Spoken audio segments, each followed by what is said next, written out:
You got it bad. Okay, so first we're gonna mix up the seating. I'm gonna give everybody a number, 1 through 8. Pay attention. Don't forget your number. Raylan, 1, 2, 3, 4, 5, 6, 7, 8. 1, 2, 3, 4, 5, 6, 7, 8. 1, 2, 3, 4, 5, 6, 7, 8. 1, 2, 3, 4, 5, 6, 7, 8. We're gonna do all the number 1s over here. We'll go 1s, 2s, 3s, 4s, 5s. Skip this table. 6s will be here. 7, 8.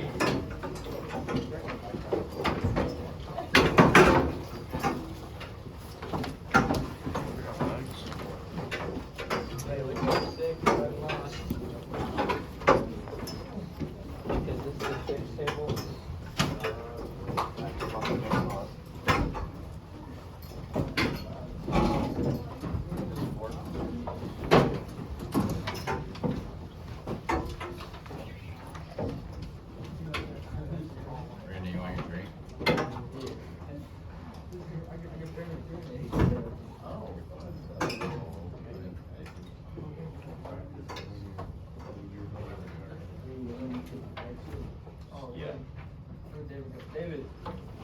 Alright, we got some light reading to do here, guys.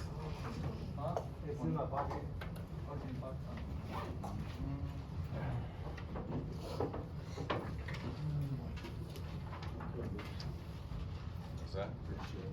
What number did you get? 4, dude. 4?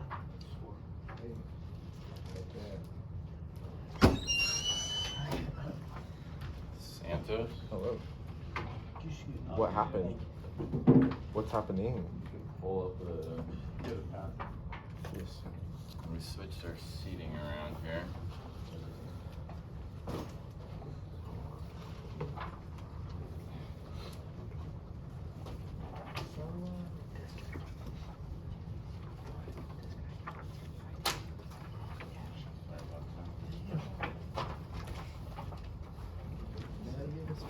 Maybe just pull up the chair. Every other group has 4.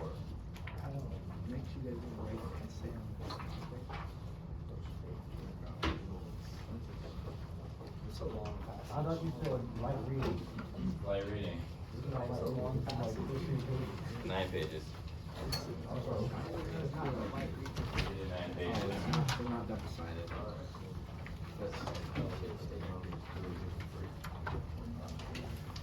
Also, in yesterday's classes, we did popcorn reading. Well, that's not your guys' preferred method, right? No. And frankly, it didn't go that well. So, I know some people have trouble reading loudly for the rest of the class to hear. So I found an audio on YouTube. So is that what we want to do, to listen to the audio? Yes. Okay, I need you guys being silent and following along. Before we jump into the reading, there are some concepts, some academic language we want to unpack. So we're going to be thinking about cultural heritage and tradition. What do we mean when we say tradition or cultural heritage? Anybody want to take a stab at what we mean by tradition or heritage? It's like past generations. Yeah, like things that are passed down from previous family members. For a long time. Yeah, things they've been doing for a long time. Thank you, Vaughn. We're also going to be considering symbolism as we read this. So think of some of the inanimate objects that are mentioned and what they might be representing on a bigger scale. Also think about who's narrating the story and how that impacts your experience as the reader.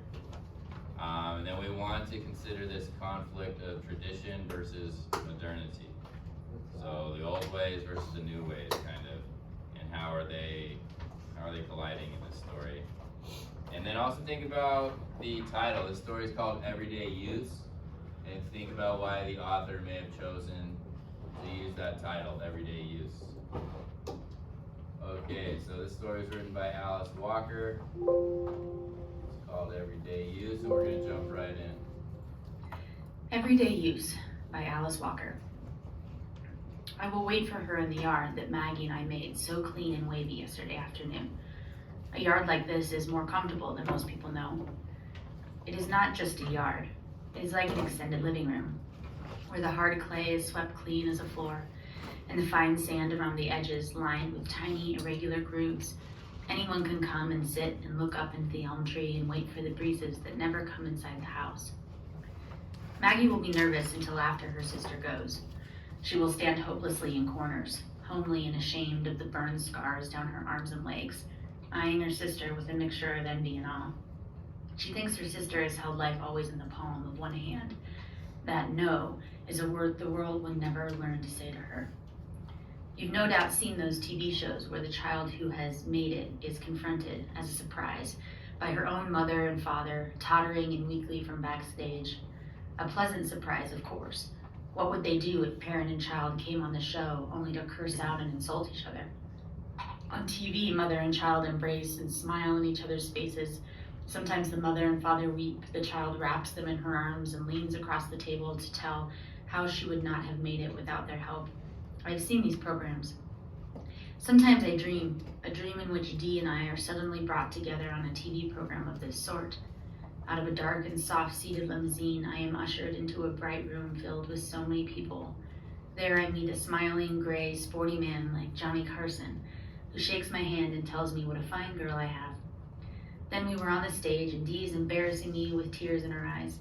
She pins on my dress a large orchid, even though she has told me once that she thinks orchids are tacky flowers.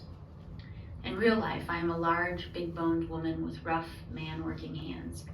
In the winter, I wear flannel nightgowns to bed and overalls during the day. I can kill and clean a hog as mercilessly as a man. My fat keeps me hot in zero weather. I can work outside all day, breaking ice to get water for washing. I can eat pork liver cooked over the open fire minutes after it comes steaming from the hog. One winter, I knocked a bull calf straight in the brain between the eyes with a sledgehammer and had the meat hung up to chill before nightfall. But of course, all this does not show on television. I am the way my daughter would want me to be, 100 pounds lighter, my skin like an uncooked barley pancake. My hair glistens in the hot, bright lights. Johnny Carson has much to do to keep up with my quick and witty tongue. But that is a mistake. I know even before I wake up. Whoever knew a Johnson with a quick tongue? Who can ever imagine me looking a strange white man in the eye? It seems to me I have talked to them always with one foot raised in flight, with my head fumed in whichever way is farthest from them. Dee, though, she would always look anyone in the eye. Hesitation was no part of her nature. How do I look, Mama? Maggie says, showing just enough of her thin body enveloped in pink skirt and red blouse for me to know she's there, almost hidden by the door. Come out into the yard, I say. Have you ever seen a lame animal, perhaps a dog run over by some careless person rich enough to own a car, sidle up to someone who is ignorant enough to be kind to him? This is the way my Maggie walks. She has been like this, chin on chest, eyes on ground, feet in shuffle, ever since the first fire that burned the other house to the ground. Dee is lighter than Maggie, with nicer hair and a fuller figure. She's a woman now, though sometimes I forget. How long ago was it that the other house burned? 10, 12 years? Sometimes I can still hear the flames and feel Maggie's arms sticking to me, her hair smoking and her dress falling off her in little black papery flakes. Her eyes seem stretched open, blazed open by the flames reflected in them. And Dee, I see her standing off under the sweet gum tree she used to dig gum out of, a look of concentration on her face as she watched the last dingy gray board of the house fall in toward the red-hot brick chimney. Why don't you do a dance around the ashes? I wanted to ask her. She had hated the house that much. I used to think she hated Maggie too, but that was before we raised money, the church and me, to send her to Augusta to school. She used to read to us without pity, forcing words, lies, other folks' habits, whole lives upon us too, sitting trapped and ignorant underneath her voice. She washed us in a river of make-believe, burned us in a lot of knowledge, we didn't necessarily need to know. Pressed us with her surface way she read. She shoved us away at just the moment, like dimwits we seemed about to understand. Dee wanted nice things. A yellow organdy dress to wear to her graduation from high school, black pumps to match a green suit she's made from an old suit somebody gave me. She was determined to stare down any disaster in her efforts. Her eyelids would not flicker for minutes at a time. I often fought off the temptation to shake her. At 16, she had a style of her own and knew what style was. I never had an education myself. After second grade, the teacher was closed down. After second grade, the school was closed down. Don't ask me why. In 1927, colored asked few questions than they do now. Sometimes Maggie reads me. She stumbles along good-naturedly but can't see well. She knows she is not bright. Like good looks and money, quickness passes her by. She will marry John Thomas, who has mossy teeth and an earnest face, and I will be free to sit here and I guess just sing church songs to myself. Although I never was a good singer, never could carry a tune. I was always better at a man's job. I used to love to milk till I was hooked on the side in 49. Cows are soothing and slow and don't bother you unless you try to milk them the wrong way. I have deliberately turned my back on the house. It is 3 rooms, just like the one that burned, except the roof is tin. They don't make shingle roofs anymore. There are no real windows, just some holes cut in the sides like the portholes in a ship, but not round, not square, with rawhide holding the shutters up on the outside. This house is in a pasture too, like the other one. No doubt when Dee sees it, she'll want to tear it down. She wrote me once that no matter where we choose to live, she will manage to come see us, but she will never bring her friends. Maggie and I thought about this, and Maggie asked me, Mama, when did Dee ever have friends? She had a few. Furtive boys in pink shirts hanging about on wash day after school, nervous girls who never laughed. Impressed with her, they worshipped the well-turned phrase, the cute shape, the scalding humor that erupted like bubbles, and she read to them. When she was courting Jimmy T, she didn't have much time to pay to us, but turned all of her fault-finding power on him. He flew to marry a cheap city girl from a family of ignorant, flashy people. She hardly had time to recompose herself. When she comes, I will meet, but there they are. Maggie attempts to make a dash for the house in her shuffling way, but I stay her with my hand. Come back here, I say, and she stops and she tries to dig a well in the sand with her toe. It is hard to see them clearly through the sun, but even the first glimpse of leg out of the car tells me it is Dee. Her feet were always neat-looking, as if God himself had shaped them with a certain style. From the other side of the car comes a short, stocky man. Hair is all over his head, a foot long, and hanging from his chin like a kinky mule tail. I hear Maggie suck in her breath. Is what it sounds like when you see the wriggling end of a snake just in front of your foot on the road. Dee next. A dress down to the ground in this hot weather. A dress so loud it hurts my eyes. There are yellows and oranges enough to throw back the light of the sun. I feel my whole face warming from the heat waves it throws out. Earrings gold too and hanging down to her shoulders. Bracelets dangling and making noises when she moves her arm up to shake the folds of the dress out of her armpits. The dress is loose and flows, and as she walks closer, I like it. I hear Maggie go, again.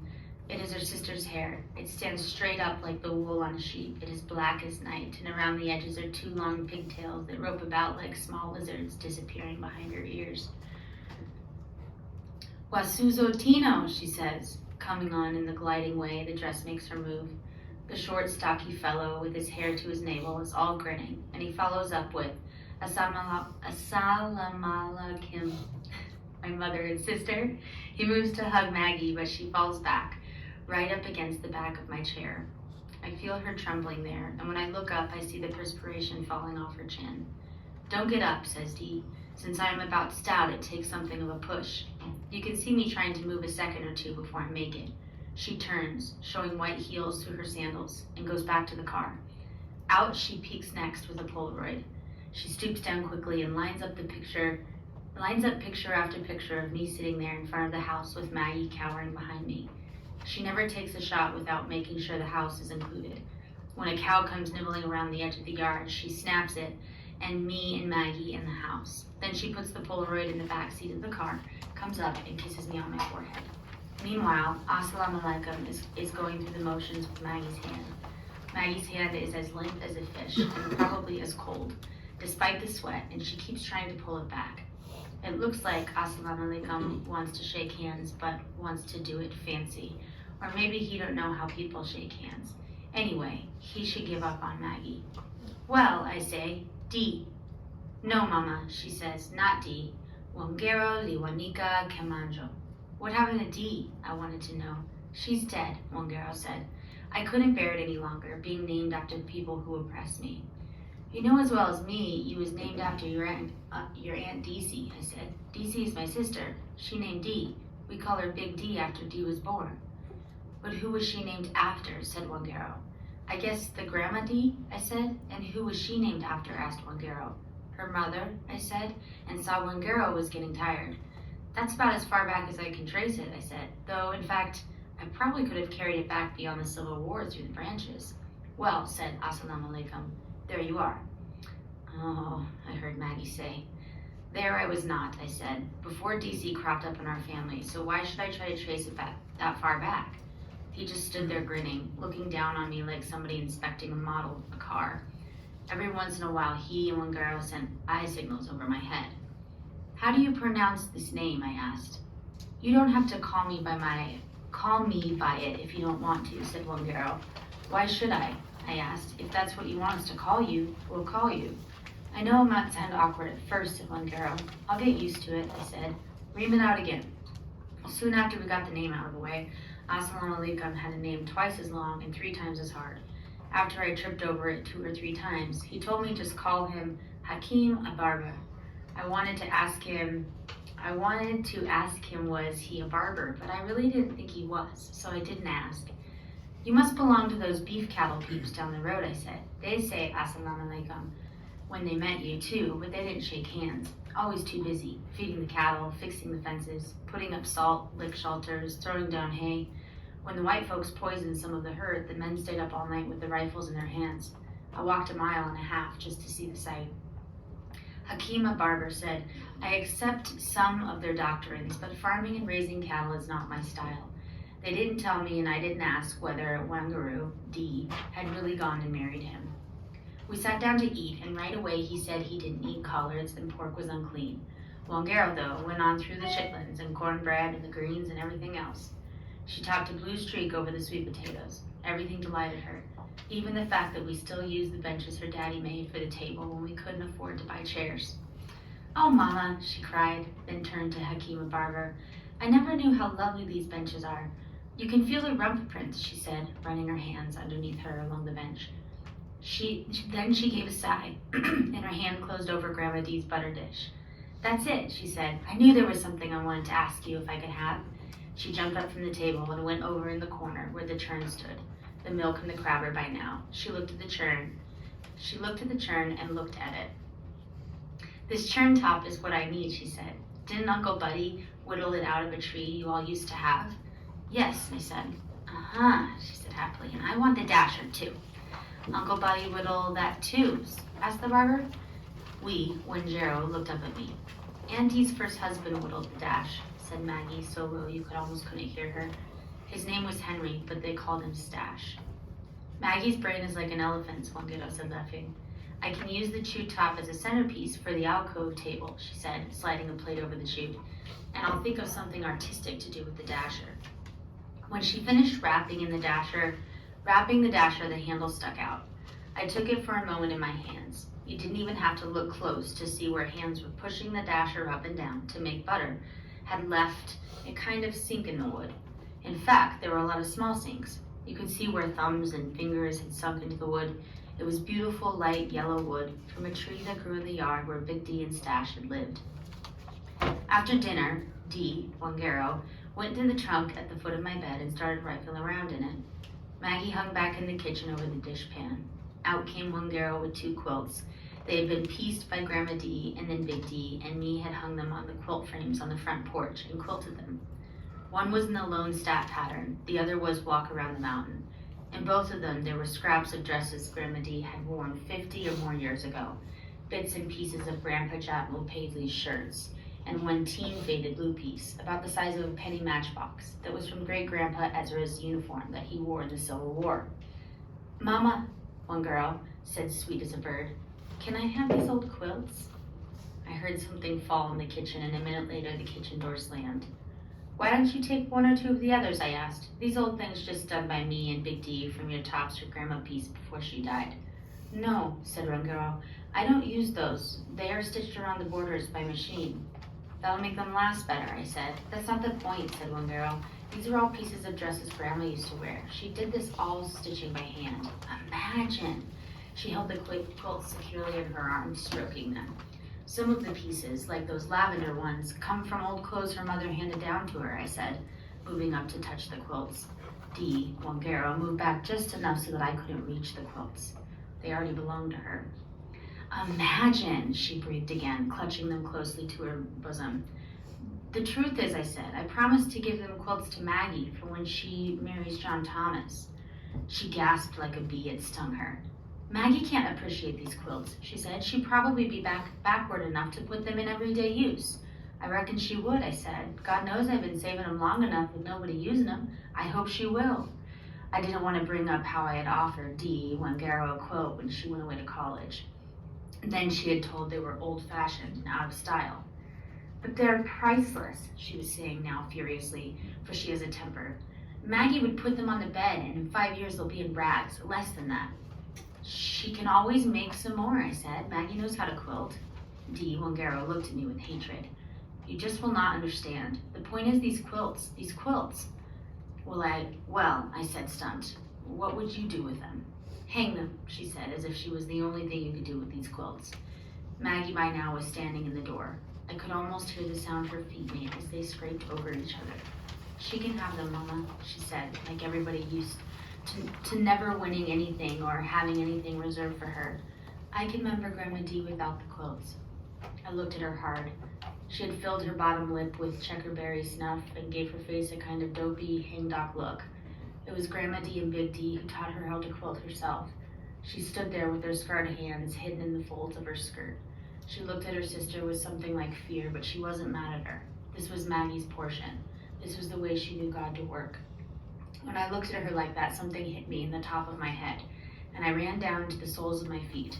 Just like when I'm in church and the Spirit of God touches me, and I get happy and I shout. I did something I'd never done before, hugged Maggie to me, then dragged her on into the room, snatched the quilts out of Miss Wangaro's hands, and dumped them into Maggie's lap. Maggie just sat there on my bed with her mouth open. "Take one or two of the others," I said to Dee. But she turned without a word and went out to Hakeem, a barber. "You just don't understand," she said, as Maggie and I came out to the car. "What don't I understand? I wanted to know." "Your heritage," she said, and then she turned to Maggie, kissed her, and said, "You ought to try to make something of yourself too, Maggie. It's really a new day for us. But from the way you and Mama still live, you'd never know it." She put on some sunglasses that hid everything above the tip of her nose and chin. Maggie smiled, maybe at the sunglasses, but a real smile, not scared. After we watched the car dust settle, I asked Maggie to bring me a dip of snuff, and then the two of us sat there just enjoying until it was time to go in the house and go to bed.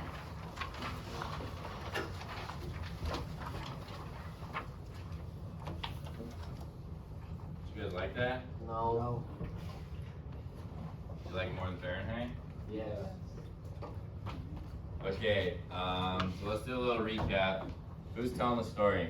Who's the narrator? Alice Walker. The mom? Yeah. Goes by Mama. And how many daughters are there? Two. Two. And what are their names? Maggie and Dee. Okay, and which one's Dee? The weird heritage chick. She's the one who comes back home after being gone, right? Yes. She brings her boyfriend or her husband, presumably. What are some of her kind of character traits? Was she proud of where she came from initially? Wasn't there part about when their house burnt down and how Dee seemed to be really pleased by it? Yes. What do we know about Maggie? She's shy. Thank you, Hayden. She is shy, very timid. She keeps her chin to her chest, is how her mom describes it. She's used to never winning anything or having anything reserved for her. Okay, so now we have 6 questions up here. You guys are going to, in your groups, respond to these questions. You're gonna have one shared piece of paper with everybody's name on it. So everybody write your name on that paper, discuss these questions, and then give me a why. Yesterday I had some of the groups give me some really short answers. Explain your response to each of these 6 questions. Afterwards, we're gonna go around the room and I'm gonna select different groups and ask you what you chose for each answer. If you have any questions unpacking any of the language on these questions, feel free to ask me. Otherwise, I encourage discussion and conversation within the groups. 1 paper for each group with all the group members' names on it.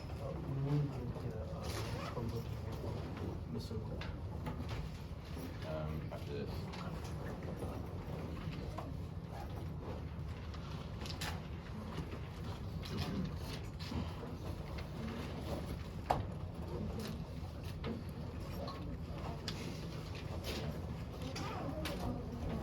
Also guys, first off, on Friday when we meet, we're going to be having a follow-up quiz about this story.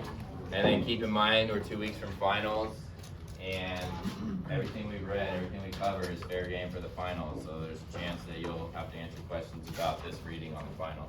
Aiden.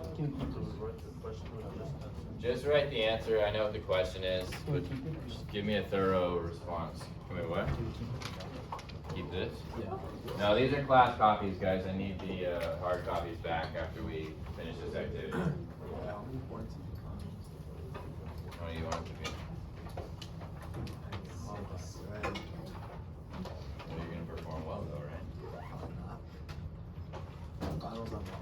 That's yet to be determined. Also though, if you did want to revisit this story, there's a PDF for today's module. And you can read it online with the PDF.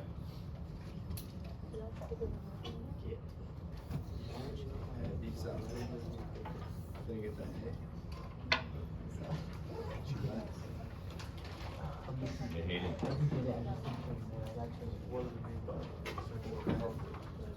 Yeah, what is the kind of the main issue? What's the antagonist or protagonist? What are they butt heads over? I'd say heritage definitely plays a part in the conflict. Oh yeah. He wants Will. Yeah. What's your favorite right now? This is your favorite? I read the story. Start by putting our names on the paper. What's it called? Critical.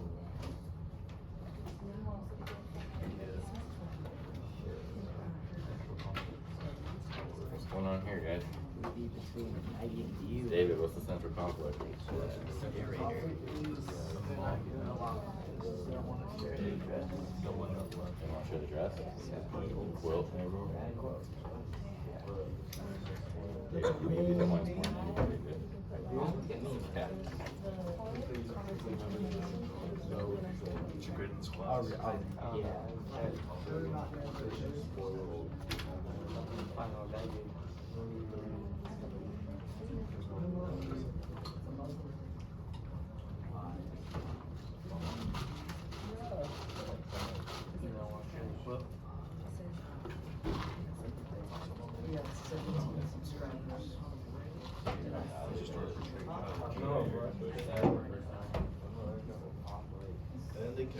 She get a little better. They probably guide us along the route. I think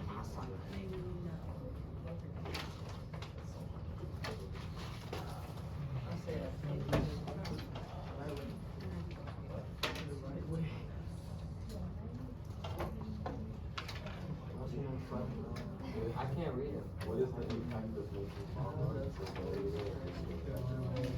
What was the story with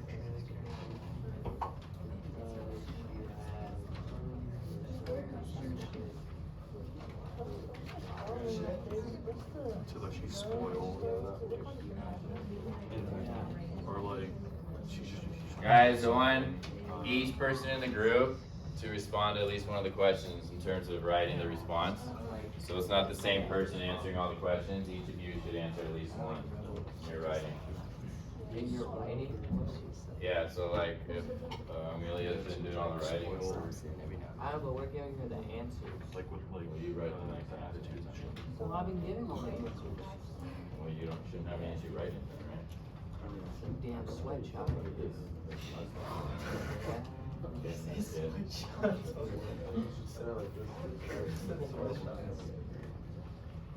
What you say? I know my handwriting's bad. I haven't written two words in like a week and a half.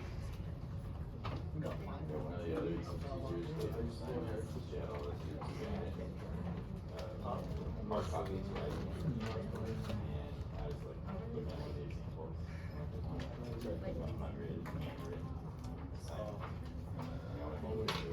I'm not really handwritten.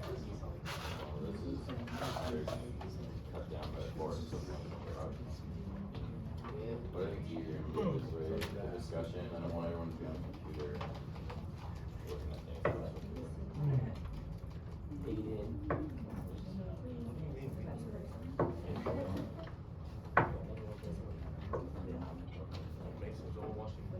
Oh yeah, Mason's always like looking at track on Just give another one and then you come back to it. Whatever works.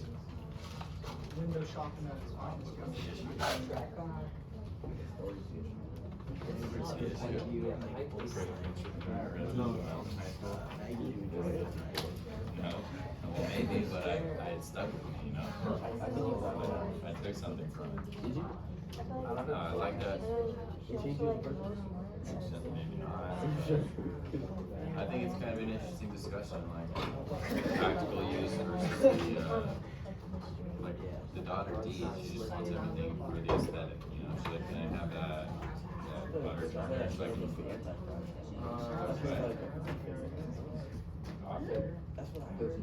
me. You were here for the tutorial intent. Well, they're also, discussion, right?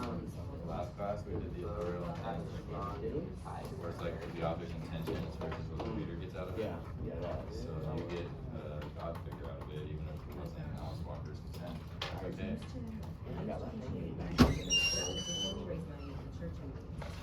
Writing doesn't exist for the benefit of the author. The reader thing. What is, well, here's the thing, if I let you guys like dictate everything we're gonna learn, what do we wanna learn? So I know you're like reluctant to engage with a lot of this material, but you might get older and reflect on some of the stuff.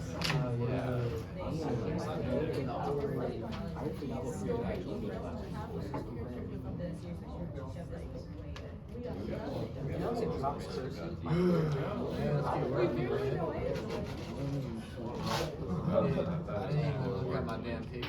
I feel like stuff like this. Yeah, okay, that's fair, because now I've read it like 6 times in the last couple of weeks. Well, it says, no doubt when Dee sees it, talking about the house, she wants to tear it down. She wrote me once that no matter where we choose, in quotation marks, to live, she will manage to come see us. Why does choose, in quotation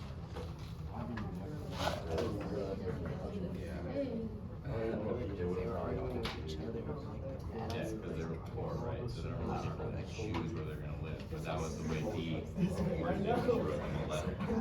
So that says a little something about Dee, it says a little something about Maggie's situation. What's up, Mom?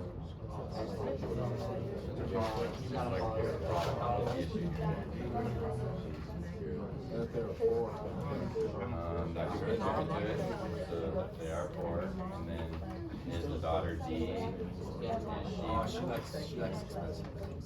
Yeah, she's kind of been ashamed before she comes there's some stuff right early on when they talk about the house burning down and how Dee seemed to be really pleased by that. And Mom was like, why don't you just take a picture and look so happy about it. Don't be afraid to discuss it with your members. You want to do a scouting report on Yeah, that'd be dope. Oh, no, the sports.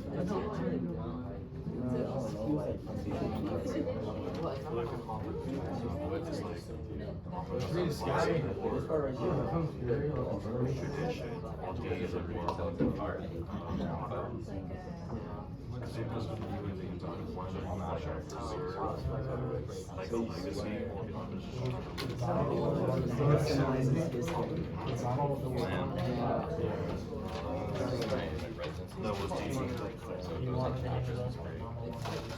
Hey, Saldana. Saldana.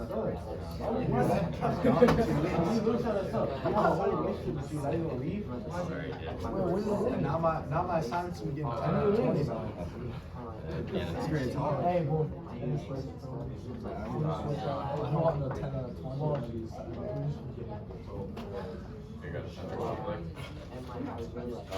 Wait, where's your print up?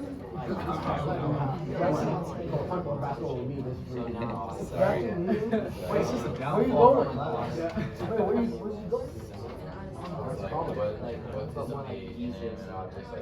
What will? Is there more to the will? Or is it just a will? Or is it symbolizing some kind of concept or spirit?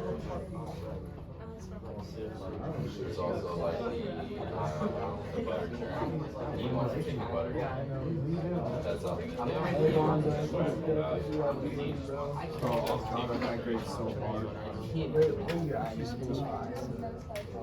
This is a temporary thing. You guys understood that from the beginning, did you not? Never explained that. No. Why? Some other podcast. I might substitute, maybe here. I don't know. That's all yet to be determined. I wrote my name on it. Are we done? Are we getting your hand right besides Jacob's on